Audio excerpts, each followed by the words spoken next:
Hello guys. Guys, grabe naman 'tong nangyayari sa bansa natin ngayon. Masyadong pampolitika na talaga 'to. Guys, ito nga yung sabi ni BP Sara, first time natin or first time sa buong mundo na tayo lang ang nagko-cooperate sa ICC. Panoorin natin yung video ni Sara, guys. Dumating si Vice President Sara Duterte sa Gate 1 ng Villamor Air Base. Narito ang bahagi ng kanyang pahayag. PNP ang in charge at siya ang nagsasabi kung sino ang pwedeng pumasok at hindi pumasok. Kausap namin yung aming ICC lawyer and sinabi niya this has never happened before at sinabi niya na it's craziness. Inaasahan po naman sasalita ngayon si BBM sa publiko. Anong inaasahan nyo? Ano mga paliwanag ba? Or appreciation pa rin? Ano bang inaasahan nyo doon? Ano pa bang aaspag? Diba? Nagbigay nga siya ng statement na 20 pesos per kilo na bigas. So, Guys, so wala talaga tayong maaasahan sa weak natin na presidente. Wala naman talagang kwenta yan. Talamak ng corruption ngayon eh. Di ba? I will not be surprised kung involved din siya dito. Di ba? Guys, sa totoo lang, may Supreme Court naman tayo eh. Kung may kaso, edi file Supreme Court. Bakit sa ICC diretso? Di ba? Pang-politika lang to eh. Yung US nga hindi nga member ng ICC or yung ibang malalaking bansa. Tapos tayo pa. Ay nako.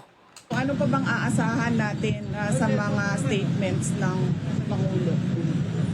Nakikita naman natin kung ano yung ginagawa nila, na panggigipit nila. Hindi na tayo member ng ICC at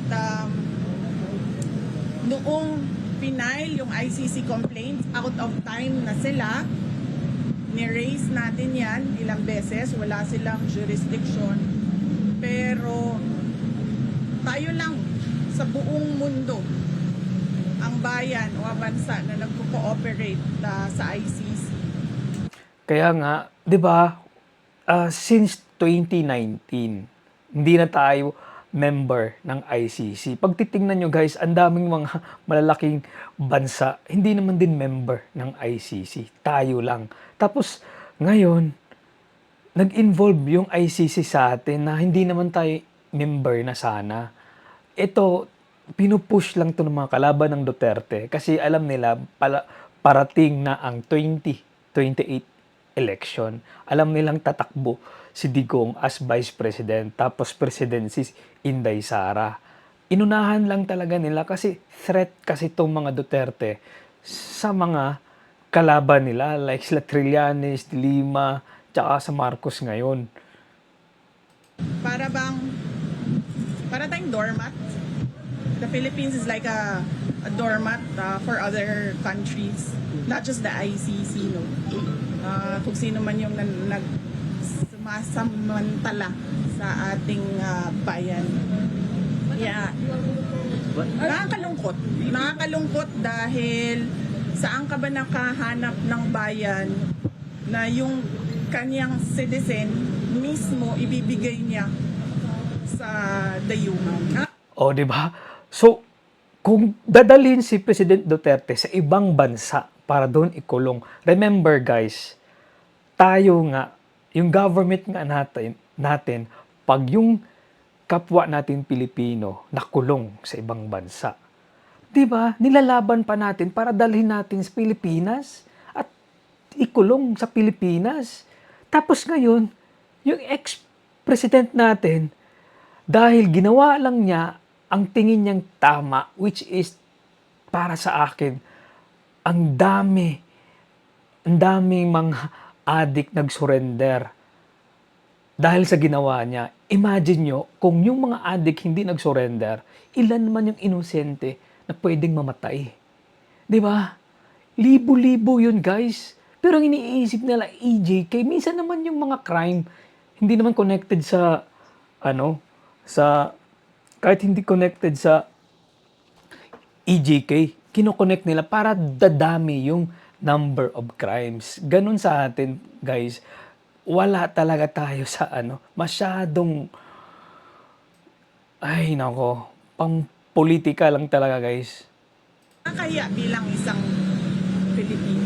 But were you able to talk to your dad kung ano po yung sitwasyon niya currently nung bago siya umakyat at currently na nakaakyat na siya dun sa plane? Nagkausap kami kanina pero medyo choppy kasi yung signal dun sa loob kasi ginajam yung signal.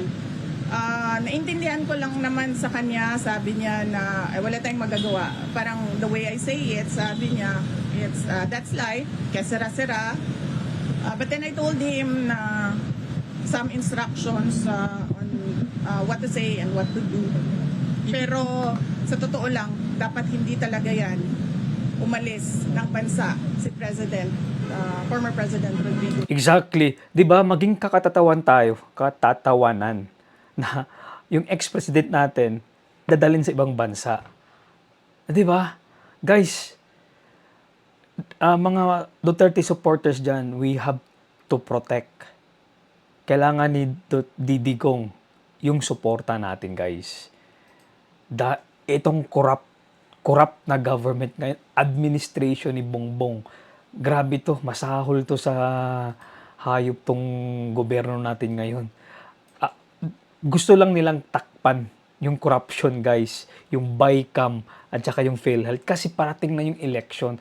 Gusto nilang makalusot yung mga alyansa nila para tuloy-tuloy yung pangungurakot nila, hindi sila masisilip. Ganun yung plano nila, guys.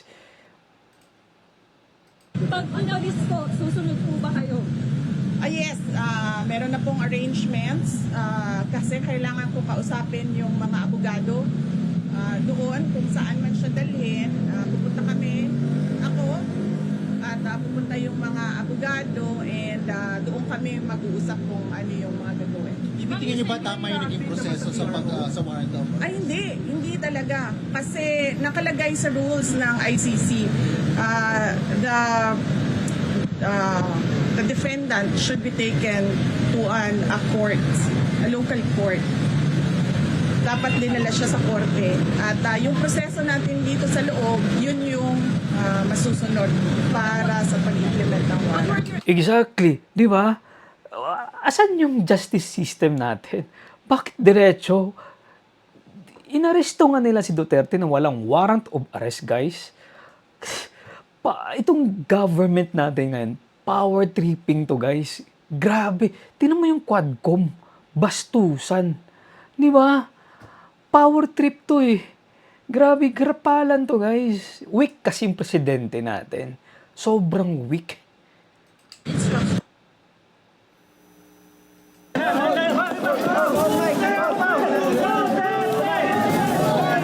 Ang in charge at siya ang nagsasabi kung sino ang pwedeng pumasok at hindi pumasok. Kausap namin yung aming ICC lawyer and sinabi niya this has never happened before at sinabi. Okay, so yun na nga, guys. Actually, para sa akin, tingnan mo yung timing, guys. Parating yung election, tapos merong oral argument sa BICAM. It's a perfect timing. Tapos yung PhilHealth issue. Tikom naman yung bibig ni Bangag regarding sa PhilHealth. Tikom ang bibig ni Romualdez. Di ba? Yung BICAM, lagi niyang pinipilit walang blanco sa GAA. Hindi nga GAA, BICAM nga. Di ba? Guys, etong wala na talagang pag-asa tong government natin ngayon. Wala, nakakalungkot. Hindi tayo nag-move forward into progress.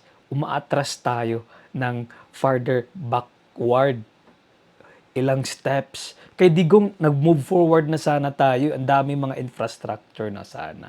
Pero ito ngayon, umatras na naman tayo. Walang progress.